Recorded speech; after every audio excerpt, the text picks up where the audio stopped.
Hi guys, for today's video, samahan niyo ulit akong dumuti sa ospital. Yung previous vlog ko, yun yung first day namin. And ito, fourth day na. Isa ako nakapag-video nung second and third. Ito na yun, fourth day na. No choice na eh. Musta naman kayo sa ER? Guys, sila na kasi ngayon sa ER.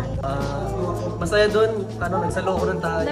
Mag-story ako para mataas yung exposure ko.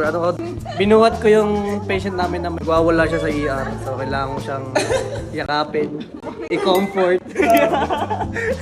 After makipagkulitan habang hinihintay yung ka-group ko, yun, makita rin kami sa ICU. Dine-require nga pala kami dito na magsuot din ng PPE kasi syempre kawawa naman yung di ba para din kami dito mag-jajapan, no?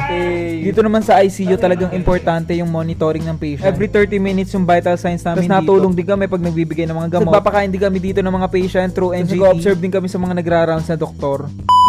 Mga 6 PM pinayagan na kami mag-break, so bumaba muna kami para pumunta dito sa bibilhan namin ng food. Isa to sa masasarap din namin na bilhan ng food kasi ang dami nilang choices. In-order ko nga pala dito yung pork chow pan na may litsong kawali. Medyo natagalan lang rin kami kasi ang dami rin nabili sa kanila. Tapos saktong ihawan pa yung katabi nilang stall kaya nag-amoy usok na kami bago makabalik ng ICU.